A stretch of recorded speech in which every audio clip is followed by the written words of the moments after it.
Je n'ai pas le temps de me faire dépister, ça m'angoisse et je n'ai pas envie de savoir. Comment je me motive ?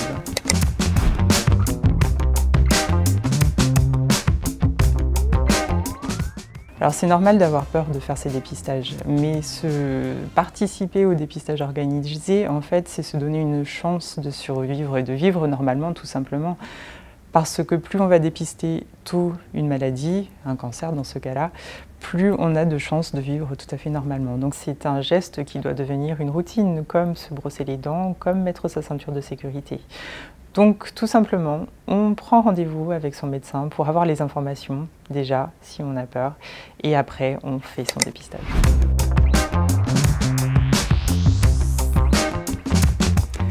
Alors les dépistages organisés sont des programmes mis en place par le ministère de la Santé et pilotés par l'INCa, l'Institut national du cancer. Ce sont des programmes qui sont dans une évaluation permanente de la qualité, donc une évolution permanente et un contrôle qualité permanent.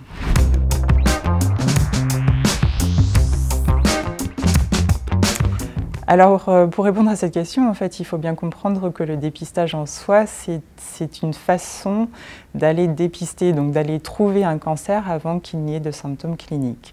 Donc, ce n'est pas quelque chose qui joue sur le nombre de cancers.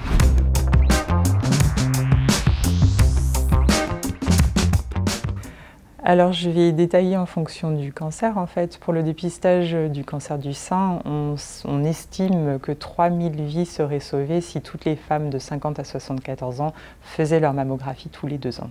Pour le cancer colorectal, on estime que si toutes les personnes participaient tous les 2 ans au test de dépistage, entre 50 et 74 ans, on aurait une baisse de mortalité de 35%. Pour le cancer du col de l'utérus, on estime aussi qu'il y aurait une baisse de mortalité de 80% si toutes les femmes faisaient leur frottis très régulièrement. Quand on a fini d'avoir sa famille, ses enfants, qu'on n'a plus de suivi gynéco, on se dit bah voilà, c'est fini.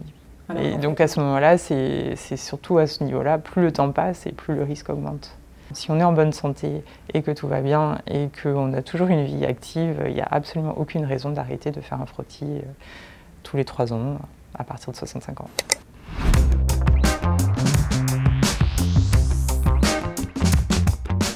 Non, le dépistage du cancer du sein présente plus de bénéfices que de risques. On a tous entendu parler, notamment au mois d'octobre, des risques de cancer radio-induit. Donc c'est des cancers qui sont créés par la mammographie fréquente tous les 2 ans, et les risques de surdiagnostic et de surtraitement.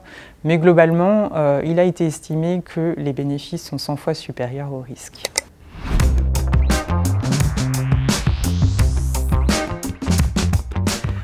Alors le dépistage du cancer colorectal, sachant que c'est un dépistage d'un cancer au niveau du tube digestif, concerne bien sûr à la fois les femmes et les hommes.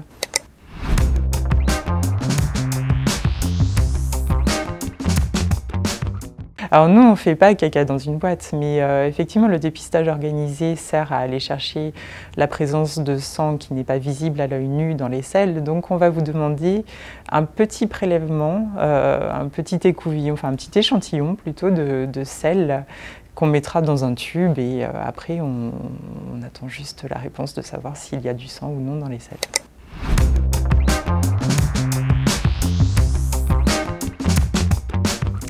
Alors les programmes de dépistage organisés s'adressent à des populations cibles avec des tranches d'âge, effectivement 50-74 ans. Parce qu'on sait que le risque augmente beaucoup à partir de 50 ans, que ce soit pour le cancer du sein ou le cancer colorectal. Ça ne veut pas dire qu'avant 50 ans, on ne fait rien. Il est recommandé pour le cancer du sein l'autopalpation et l'examen clinique annuel de ses seins avec son médecin traitant ou son gynécologue. De la même façon, pour le cancer colorectal, il n'est pas recommandé avant 50 ans un dépistage, sauf en cas d'antécédents familiaux ou personnels qui, à ce moment-là, nécessitent une consultation et un suivi par le gastro-entérologue.